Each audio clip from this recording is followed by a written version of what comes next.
என்னங்க இன்னைக்கு டிஃபனுக்கு இலை காளான் குழம்பு தாங்க செய்ய போறேன். இந்த குழம்பு எப்படி இருக்குன்னா நாட்டுக்கோழி குழம்பாட்டு இருக்குங்க. ரொம்ப ஈஸியா செஞ்சு காமிக்க போறேன். அதுக்கு பாருங்க 2 பேக்கெட் வாங்கிட்டு வந்து வச்சிருக்கிறேங்க. இலை காளானுடைய அளவு 400 கிராமுங்க. இது இப்ப என்ன செய்யறேன்னா எல்லாத்தையும் கழுவிட்டு பெருசா இருக்கிற பீஸ சின்னதா கட் பண்ணிக்கலாங்க. குழம்பு செய்ய ஆரம்பிச்சிடலாங்க. அதுக்கு பாருங்க ஒரு வடக்கல் ஒண்ணு எடுத்து வச்சுக்கோங்க. கொஞ்சமா எண்ணெய் ஊத்திக்கோங்க. பாருங்க நல்லெண்ணெய் தான் ஊத்தி இருக்கிறேன். நல்லெண்ணெய் இல்லைன்னா கடலெண்ணெய் ஊத்திக்கோங்க. தேங்காய் எண்ணெய் ஆயில் எல்லாம் வேண்டாங்க இந்த குழம்புக்கு.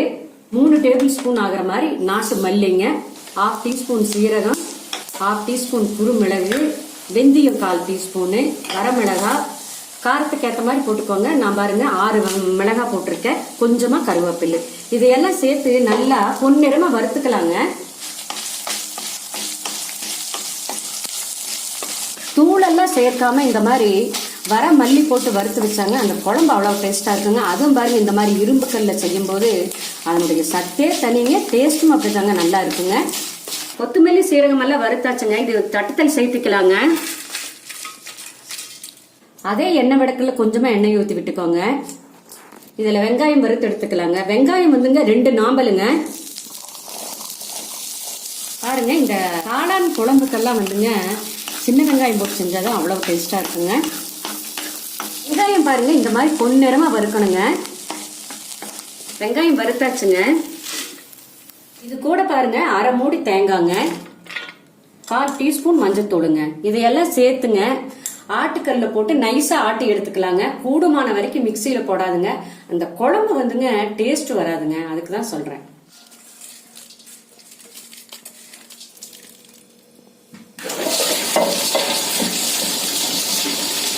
வறுத்தாட்டுற மசால் நல்லா சந்தன மாதிரி இருக்கணுங்க. அப்பதான் குழம்பு டேஸ்ட் வரும். மசாலா ஆட்டிட்டு வந்தாச்சுங்க. இப்ப குழம்பு தாளிச்சு விட்டுறலாங்க. ஒரு பிரஷர் பேன் ஒன்று எடுத்து வச்சுக்கோங்க. அதுல 2 டேபிள் ஸ்பூன் ஆகுற மாதிரி எண்ணெய் ஊத்தி விட்டுக்கோங்க. நல்லெண்ணெய் தாங்க ஊத்தி இருக்கிறேன். எண்ணெய் காயிட்டுங்க. ஆட்டிட்டு வந்த மசாலாவோட கல்லு கழுவுன தண்ணி பாருங்க 1/2 லிட்டர் ஆகுற மாதிரி எடுத்துருக்கிறேங்க. இதையெல்லாம் சேர்த்து நல்லா கையில கலக்கி விட்டுறலாங்க. எண்ணெய் காஞ்சிருச்சுங்க. கொஞ்சமா கடுகு சேர்த்துக்கலாங்க.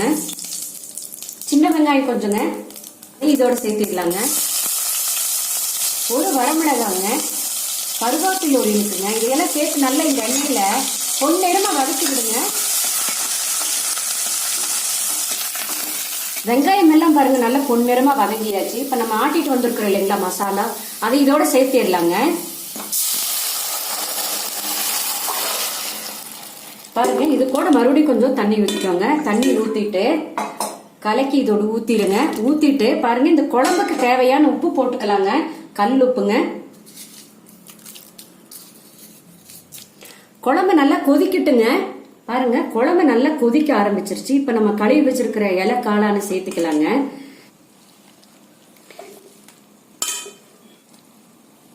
மூடி போட்டு மூடி 4 விசில் விட்டுருங்க. எதுக்கு இந்த மாதிரி செய்யறதுன்னா பாருங்க இந்த மாதிரி தண்டு பகுதி எல்லாம் வேகிறதே இல்லைங்க, ரப்பர் மாதிரியே இருக்குது. அதனாலதாங்க நான் பிரஷர் பேன்ல தாளிச்சு விட்டு கொதிச்ச பிறகு மூடி போட்டு மூடி 4 விசில் விட சொல்றேங்க.